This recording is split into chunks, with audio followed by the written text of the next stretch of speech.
85 to Africa. 85 to Jidenna Africa. is here. Yeah. Crew show, Real 92.3. My guy, my Yeah. guy. Welcome home, brother. Yo, Welcome bless home, up. man. Thank you, man. My guy. You know, I was pull off here. yellow. I was here. Thank you. Thank you. I was whole trying fit. today. I felt like Jamaican for some reason, so I was like, let me. I got the green and black and the yellow. I've been one. thinking about incorporating yellow to my repertoire. Yo, yellow is I color like to palette. pull off yellow. I may be too dark for yellow. I don't know. What do you No. It's better like when you have the tan. It's when we get really light. It don't work with our skin tone. So Right. I mean? Also, it's better if you have a little tan. Yeah. I like that. Thank you for that. Would you like to style me as well? I'd like to. You got I've a never- stylist, bro? You do it yourself? No, I got a stylist, Whipper Wiley. She been with me from jump to working like all the suits I was wearing, everything. Even when we were thrift shopping, she was with you. Oh yeah, definitely. But like what I do is I'll sketch out what I want, a silhouette, and then she fills it in and executes it. God, it's nice to be famous and talented. That wasn't now. That was before. And That was before good-looking. anything, bro. Oh, really? That was I didn't have nothing. Like we did it just because we was into thrifting, as you were saying. Sure. So it was more a functional thing, a way to keep up, because hip hop got really expensive, you know. Yeah, like it is. Like right now, like if you go on $1,000 hoodies? Melrose, it's like I got a $7,000 T-shirt on, and I'm not with none of that. Like Are you I not don't doing like, none of that? I don't spend money on clothes like that. You're financially responsible. Oh, I try to be at all Why costs. is that like and fear is a term that I'm using, but it's not a diss. But is that fear of going back to what it used to be? Yeah, there's that, but it's also like an evolution. One thing I learned, like when you're young with your money and you're broke, you think of money in terms of two ways. You save money and you spend money. Sure. But as you mature, you grow money and you bet money. Got it. And that's where I'm at now. Like I'm just making the turn in how I think. Because one way, even though you're stacking, like I'm stacking, it's not actually growing the way it could.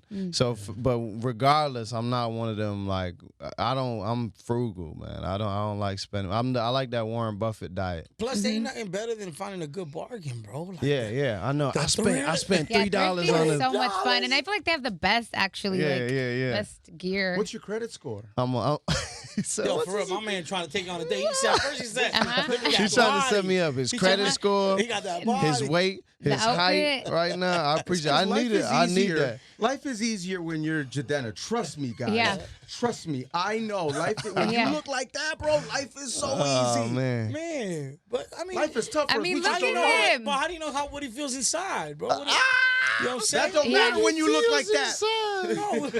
Yeah. I actually do need help dating. I do. You do need help dating? Yeah, I've been telling people like I need mentorship, mainly because of the industry. Look at him; he does not care at all. He's like, "No, I'm in." Women are intimidated by me because they're like, "Yo, you're used to like the baddies," and I'm like, "Yo, why you got? Why can't I date a regular?" And you outspoken. You can speak. You can communicate. So there's certain things. Right. You have a problem dating though? Is that what it is? Yeah, Is it women? Are they What do you intimidated? No, it's not that. It's do they more think you're into only a certain type of woman? the groupies. I don't like. That's like the first line that comes. It's not. I'm not into that. I'm also not like a willy nilly. Like I'm gonna go run with this one. I like Quality the over actual quantity, connection. right? Yeah. For me. You know what I'm saying? So that makes it difficult because to get quality, it takes time. Like you got to build over time. When you don't have time, some women will be like, you just got to make time. I'm like, when am I making time in the day? You know what I mean? Yesterday I was here at like 11 p.m. I started my day at 7. I got off a red-eye flight and hopped right into an interview. I do the same thing on the East Coast. Where's the time? There's right? there's not the time. So then you kind of get pigeonholed into a certain lifestyle, and then you do what you avoiding, which is what other rappers and singers do. Sure. And I'm sure you've seen, we've seen it as well. The rappers, they just sometimes take anything, bro. Yeah. You know what I'm saying? Because it's available. Yeah. And you start thinking back of all the time you didn't have it. You know what I'm saying? So now I you're trying to make up for lost time. I get it. I've been telling. I was like, man, I probably need to enjoy the fruits a little bit more. But yeah, bro, ain't nothing wrong with it. Like, lunch. He said, listen, whatever you don't want, let's just down to 10. Yeah. Nah, I mean, So shoot him this way, man. I mean, listen, you've been in this building 5 minutes, and I've had about 4 girls flag me down. Talking about you. That's why I hate Jidenna. Okay? Yeah. That's why I'm not happy. Brother, we need to uplift each other. What you mean we gotta empower each other. We embrace him. He's one of ours. He's one of ours. Yeah, he's one of us. Huh? Good-looking guys here. Yo, we are good looking to somebody. True. That's real. Yeah, man, look at you coming with all the new age self-help he talk. is the best wingman ever. Yeah, I can already tell. I can already tell. He makes things happen. Nah, I get shit done, but I'm not full of shit. I mean, you're full of shit, and I don't know when the last time you got something done. But listen, 85 to Africa, my guy. We're speaking about quality, right? Yeah. Quality music. Yeah. 85 to Africa. Now, talk to me about the title of that. Is that like a highway reference? Yeah, it's highway. I-85, Interstate 85 in the south goes directly to the airport. Yes. Get on in Atlanta specifically. You can take a direct flight to Africa. So there's a couple cities like Johannesburg, Lagos. You can just go boom, boom. Same with like Newark and JFK in New York. There's different cities. I mean, here obviously you got to skip over to fly across the country. But the idea really was having a highway across the Atlantic Ocean, and that to me was important. Any group that's from another place, it's important for that diaspora to reach back and connect, because that's the way you start feeling power, and you stop feeling like a minority in this country. Is when you know, I'm part of a bigger brown or black diaspora because you've embraced your roots. Mm-hmm. So that's what it is. And it's not a one-way street. It's not Marcus Garvey, let's all go back to Africa. There's a reason why it's a highway. It's got multiple lanes in 2 directions. Sure. You know what I mean? Wow, that's very thoughtful. It's very thoughtful, honestly, man. And I'm sure the music reflects the title as well, right? Yeah. So the music, if you know when you go on a road trip, and you want different sounds, you're not gonna play one album the whole time. So that's why on the road trip, and especially if you leave in the U.S., you're gonna start with hip hop, trap.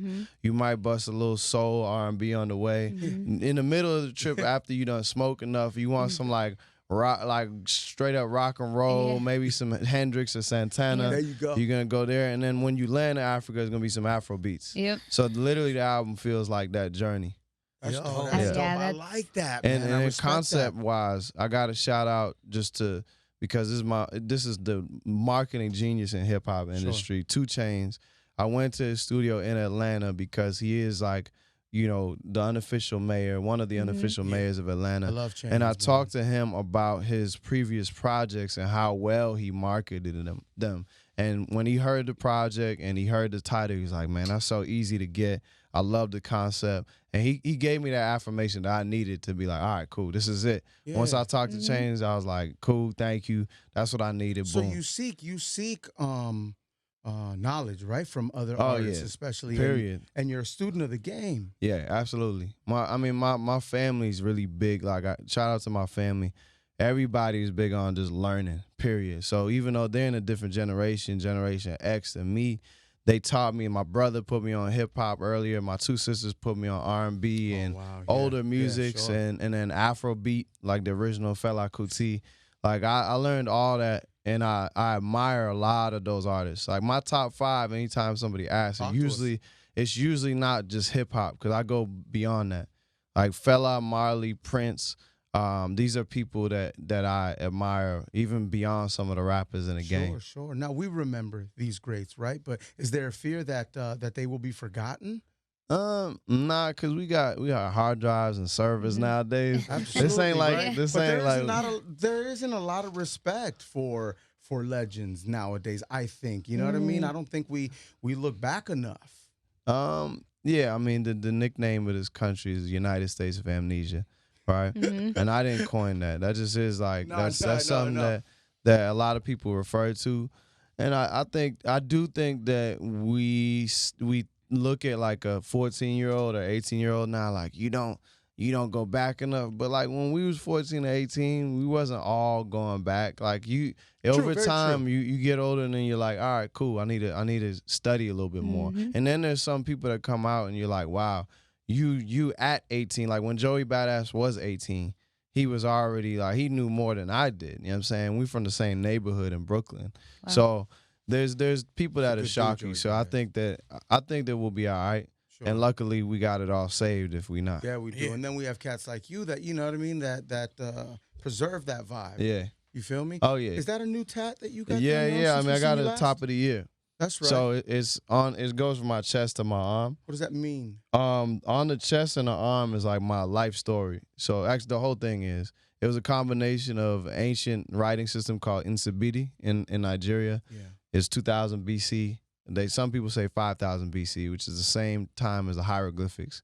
And then there's Polynesian symbols. I lived in East Palo Alto. Yeah, and I lived around Samoans and Tongans in East Palo Alto in the Bay. For sure. And so that whole neighborhood, like, they influenced me a lot. So combining that and Nigerian geometrical figures, I was like, let me get a whole sleeve. So shout out to Josh, the Sacred Tattoo in San Diego. He's the one that really hooked it up. You know, it's they believe in family, the Tongans. You know what I'm saying? Yeah. And Samoans. It's such a culture. It's such a beautiful culture. Yeah. It's and tribe. They believe in family. It's tribe. It's family, right? But cross them once, my G. Yeah. Oh yeah. You feel me? Oh nah. You'll never want to get in a fight with a Samoan. It's a wrap. Bruh. They was no joke. Like I saw how they moved. I was like, yep. And you know they all tribe, and they the ones exactly, and they the ones that roll around in SUVs because you know in general they're larger people. So they would have like they were on this SUV convoy thing way before we had the Uber Blacks and whatnot. Like, for real. So they always look like mafia. I was like, all right, they mob deep respect everywhere mob. they go. Even if it's three of them, it just looks like a group. Yeah, I love them. I love it. I man. love them as well. Yeah. Man. What's up, Letcha? What made you like really fall in love with culture in general? Because I know you love your African culture, but you appreciate cultures. Oh and embrace cultures. Like what made you steer into that direction? I don't understand what makes people not. Yeah, like when you're a baby, right? Like things come in your face, you like, wow, intrigued. You're just like, I'm gonna grab this and I'm gonna look at that. Well, let me hold these glasses. You know what I mean? Like when does that stop? At some point, somebody tells you no. Those people over there, don't mess with them because X, Y, Z. I never felt that. Like I grew up in international communities. My homies was Bolivian, Dominican, Ghanaian, Nigerian, Polish. Like so, I never understood that. And like, but I was still in a very racist city in Boston before I moved to Brooklyn. So in our community, it was all good. But like you know, you leave that community and everybody was segregated. So for me, it's natural to me, and I never want to leave that. I never want to be. And I learn a lot, man. Like I learn from the Jewish communities, like who have a rites of passage, a bar mitzvah and a bat mitzvah, a quinceañera, so that you have these rites of passages in other communities that maybe black communities in America have lost over the years, and we have to learn things. So each culture teaches the other culture. And I think that's how we just get better as a society. So I don't think it's nothing like to me. It's just me remaining a child, for sure, and having a childlike curiosity. Yeah, man. It ain't nothing else. Like I'm not like nothing I learned. No superpower. Yeah, and it's not that deep to me. It's actually like very basic human thing. Like anytime you're not acting like that, you just acting like some alien, and that is not what we are. Aliens? Oh yeah. Yeah, I believe in everything. Are you storming Area 51? Ghosts, all that. I'm not going there. Let's go, man. Give us a ride. I'm not like a chaser. Like I'm not gonna be on one of them documentaries. But there's some people that run towards fights, my G. I run away from the fight. I never understood that. But like I believe in all those things. Really, ghosts and aliens. And, and I've seen enough things in my life. Like I knew a woman called Lady Godiva. She's from Roxbury, Boston, and she moved a window with her mind in front of me. For real? And then cackled after. Wait, was she Haitian? Magician? Is she a magician? Not a magician. What you said, was she Haitian? Like a witch type. Nah, she wasn't Haitian, but yeah, she was a witch. Like I'm cool with a lot of hood witches around the country. What? I was into the whole spirit. There's a whole spiritual underground in this country that a lot of people don't know. That I was in like warehouses in Oakland where like you go meet this dude and he'll have like a 20-foot gargoyle behind him, like this Buddhist gargoyle, and he'll be holding like this spiritual underground exorcist. Like there's a lot of that. What's like, happening? Yo, I wanted to study ghosts as a kid.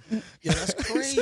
I mean, what is going on, man? I don't know too much about it, but I know, interesting, man. Oh yeah, because I like stuff that I'm scared of, and that I can see you over here. You into this? My G. You need to get into the like. Have you heard of Candomblé, Umbanda, and Santa Maria and all these? Santeria. These all this is the same kind of energy, and In the U.S., you have it, but it's so hidden because people and taboo. Maybe it's taboo. But I love the taboo, man. Like I really do. That's what I do on my free time. So right, the taboo. Explore the taboo. Yeah. I think that I think Trevor Noah said he's like the world is not about black and white. It's more about being in the middle. Like it's not on the sides. I think I'm paraphrasing him.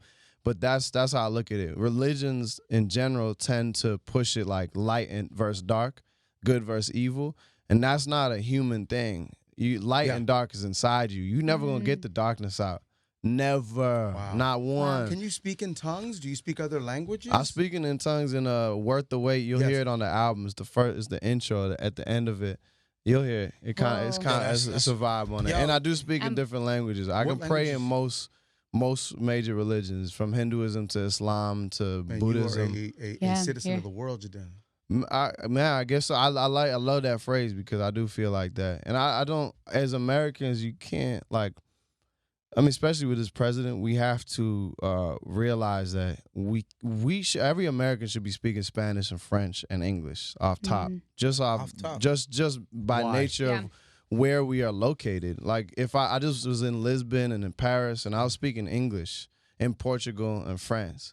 I was just in Senegal and they speak Wolof, French, Arabic, and English. Wow. You know what I'm saying? Like the average person, like my guy Lecce, man, he impresses me because he's also, I believe, a citizen of the world. You know what I mean? Wow. Yeah, and he just taps into different cultures. I love that shit, bro. And banda music. Are you aware of banda music? Right, you are, right? And Lecce taught me something about that, and I'm Mexican as fuck. You know what I mean? But like, it's so important that we're worldly. It is. It really is. Yes, like, and for me, what I was just saying this earlier today, I'm getting better at picking up languages as I go along. I need to be in countries longer. Like, I'm not gonna pick up French by being there one week or a day. No, you gotta stay. Like, because of music, I'm finding that I can hear tones better now than ever. Than even when I was a child. Like, I was taking Spanish because I was in class, but like now I'm like hearing it and it's easy. You're probably really good at this, maybe because your ear for music is allowing you to pick up languages quicker. What do you think, Lecce? I mean, fuck, I don't know. I just to me, it's just normal. It's not deep like that. It ain't shit to me. I just take it in. I hear somebody I imitated and look, and I'm fly, motherfucker. You know I'm a world traveler. I travel the world through YouTube. I was in Ibiza, nigga. No, seriously, Dubai. His passport is YouTube. You know what I'm saying? Is that how you be learning? I want to go to John. That's how you learn it, or is it like you got the bootleg Rosetta Stone and shit? I took French in high school. Cause they're like, yo, you should take Spanish, but I'm like, I already know Spanish. That's the easy way. Yeah. Let me learn something different. I wish I took French, man. And they're like, you ain't gonna ever need French. Like, you're never gonna use it. So I took it for 4 years, and then, long story short, I ended up DJing out in Paris for 2 months. So I ended up putting it to work. Wow. But I've always, been attracted to different cultures and learn languages. Cause I'm like, yo, if I want to run away, when I was a kid, I wanted to. Like, when I was a kid, I wanted to run away. And I'm like, yo, I want to be able to fit in anywhere. No, I actually feel you. I wanted to get out, too. Like, I wanted to get out. If I can live anywhere in the world, like, I want to be able to like, if you're spread your wings and spread your wings and fly and learn. Yeah. No, it's true. I wanted to run away, too. I just didn't think of language. For me, it was basketball, rap. Or school was gonna get me out of my neighborhood, but like I never thought like language. But that's dope. That's a great idea. You know, as kids, I think we all wanted to run away at some point. Yeah. You know, I remember telling my older brother and my mom like, I'd rather be homeless than live here. And then I'm gone for like 10 minutes. I'm hungry. I gotta get back home. Yeah. Everybody, anytime you run away, you get back. Bird, bro. Yeah. Do you believe in reincarnation? Oh yeah, definitely. What do you want to come back as? I like human beings, bro. You like being human? As another human being? Yeah, I don't really want anybody. We on the top of the food chain, bro. I like, want to come back as a dog. But it's not gonna be better. A dog is pretty amazing, but like you basically like a house slave as a dog. Like you know what I mean? I know they're happy. I know this. First of all, we as humans do not deserve dogs because they're amazing. Yeah, they are amazing. I hope I'm the person my dog thinks I am one day. You know Here's the thing: have you ever been in a country? I'm sure you have, where there's stray dogs. Yes, sir. Are they as cool as the dogs we have? Those dogs you want to stay away. Yeah. Why? Because you're not feeding them. That's what I'm saying. So the minute you stop feeding your little dog, they're not as loyal as you think. I want to come back as a house dog in Beverly Hills. Is what I'm saying to you, Jidenna. So you're gonna be specific in a lot of your God, like Paris Hilton's dogs. I'm a. And the other thing is, I know dogs are sacred animal. I love dogs, but they're also animals. Yeah. I would eat a dog. You would eat a dog. Guys, I love saying this around Americans. I know. All Americans like that's taboo, my G. But would you eat dog? Yeah, I have no problem. I eat a dog. You're not gonna eat dog. I've eaten a snake. You're not eating dog. I don't care. I don't care if it's fried night. Ooh, little crispy little dog leg. Ain't nothing wrong with fried. I love fried. No, something wrong with you, man. I said I love fried. I didn't say dogs. No. I love doing it because everybody got their thing, right? Like Muslims don't eat pork, and then the pig is not sacred. You know what I'm saying? And then cow. And then exactly. Some people it's cow, and America is definitely dog. That is our sacred animal for sure. But I eat that shit. But no, you won't. I would. I don't want to. I don't prefer. Right. Have you ever eaten anything exotic like that? Have you eaten dolphin, shark, horse? I haven't eaten Frog. dolphin. Have you ever had a frog? Yeah, I've eaten frog. I've eaten worms. Worms. Yeah, they were fried in the stew. It was actually good. But I don't like it when it's like mushy. You know what I'm saying? Right. In other countries, that's like street food. You can buy a fried worm. And like, it'd be hard for me to eat a cockroach, but I'll do it. If it was chocolate and really fried hard, I would do it. But they're so nasty, I would have had all sorts of animals. Damn, bro. Have you ever had tacos de lengua? No. Oh, yeah, I have, actually. I have once. Do you like them? I don't really like the tongue that much. It's very chewy. I think. I'm a texture. I mean, I'm sure you had brain, but have you ever had tacos? No, I haven't. Cecil? No, I haven't. He said no. No, eso no. You were insecure, right? Yeah. That was great. Yeah. Do you have any more plans stacked? I do. 2020, I'm gonna take it more seriously. I respect craft, so I don't like jumping because otherwise, like I could get roles just off being in music, but like, what does that show? Yeah. I know people that tirelessly work day in and day out that can't get a role like I can, and they're way better actors and actresses than me. So I'm gonna go in, take the classes, get nice, and then I'm gonna kill that shit. Yeah. I used to feel that way. Remember in the beginning? Like I was like, yo, this shit crazy. Cause I got kind of in pretty like weird, huh? And I was just like, I used to tell Cruz like, yo, I don't think I belong in the radio shit. Cause like I see dudes like putting years and time in, and it's like, do I deserve to be here? Like, I just. And what was your response? My response: you deserve to be here. You're here for a reason. You're here for a reason. Even though it's a shortcut. Now listen, I did the run. You know what I'm saying? I did that radio run. I took it on the chin, pause. You know what I'm saying? I really did, man. But, Leche also did the run in his own way. You know what I mean? And then he brought that hustle that he could have applied without us into this team, and it works. Okay. It really works. I hope that makes sense. No, it does. Yeah. It does. I'm more processing it for my road in acting. Do you respect people that do that just kind of cut the line, I guess? Do I respect people? Yeah. I mean, if they're just better at it than people, like some people like some people are so mad because like they spend all this time. Like I know certain producers be like, but I worked days on that beat. I'm like, I don't like it. This beat took this kid 15 minutes, but it's a better beat than that. It is nothing I can say, Sorry you took the time. And that's what it is, I think, in careers. Some people jump up like quick, like you did, and other people, it takes years. Time, You know what I'm saying? I was talking to Busta Rhymes the other day, last week actually, and he was telling me about a conversation with Quincy Jones. Yeah, we did some magic. We did some magic. I'm excited about that. No, me too. We did. So he was telling me about Quincy Jones. He's like, Quincy was on the yacht with me. We were in Ibiza, and Quincy Jones looked over at him and he was like, yeah, Bus. How old are you, Bus? I think Bus was like 33 at the time. Bus like 33, and then Quincy was like, man, you a young man. He's like, I was 50 years old when I did Thriller. Yeah, 50 years old. Some people crack at 50. Some people crack crazy. At 40. There's actors that don't get famous till they're 40. Exactly. You look at Mahershala Ali right now popping off. You know what I mean? Or even like look at Khaled's life and how like he had a career And then now he's at like a new platform, Superstar, new yeah. stratosphere, and connecting with all different ages. To me, everybody's road is different. If you spend time looking at the next person's lane, you're not spending enough time looking at how you can carve your own out. Sure. And that's the main thing. Like in track and field, they teach you do not look at the runner next to you. Absolutely not. Yeah, because you will lose the time. Blinders, you will lose man. the time. I think that's what they do for horses as well, right? They put blinders on. Yeah, no, seriously. Literally, so they're not like literally, boom, they're just going, man. 100%. That's what in my career. That's what I've always cared about. Like when I entered this game 4 years ago, it was like, let me carve a lane for myself. And then now it's evolving that lane. Like I can't wait for the 23rd, my guy. Man, give thanks. Come on, man. Give thanks. Let's go. August 23rd, baby, 85 to Africa. 85 to Africa, man. Are you still affected by the death of Nipsey Hussle? Oh, yeah, man. I mean, I think everybody is. Yeah. Like, I think about it every day, honestly. Yeah. He's still on my phone.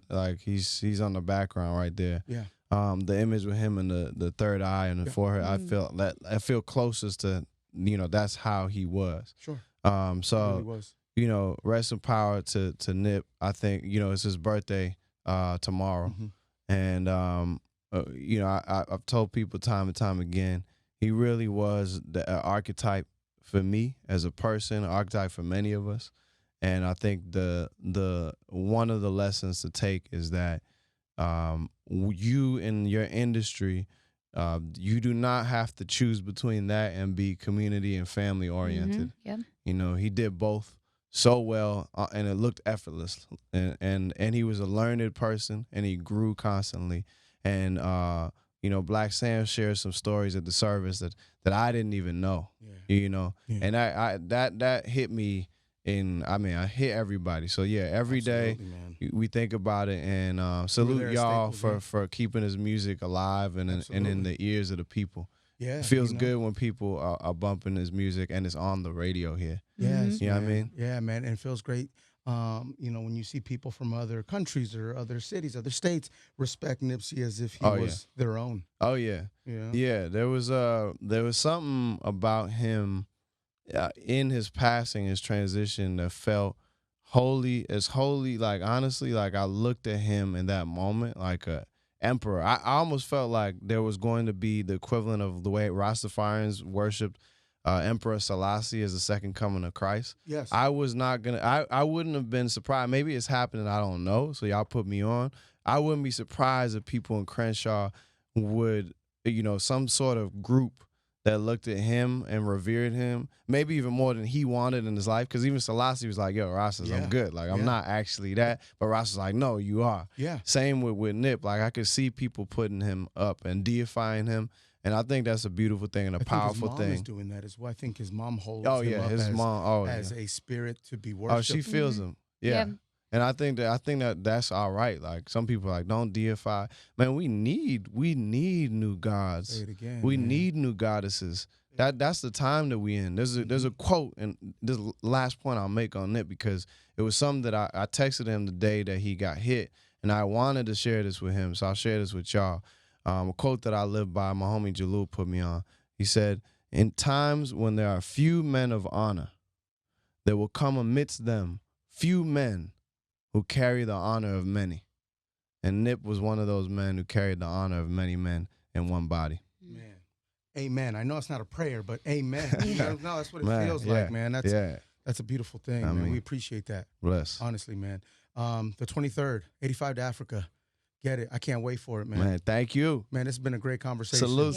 Appreciate it. I've had a weird day today, so this I appreciate. Oh, man. Thank you very much. Bless, man. Thank y'all. Thank you. 85 to Africa on the 23rd. Let's go, man. Real 92.3 Cruise Show.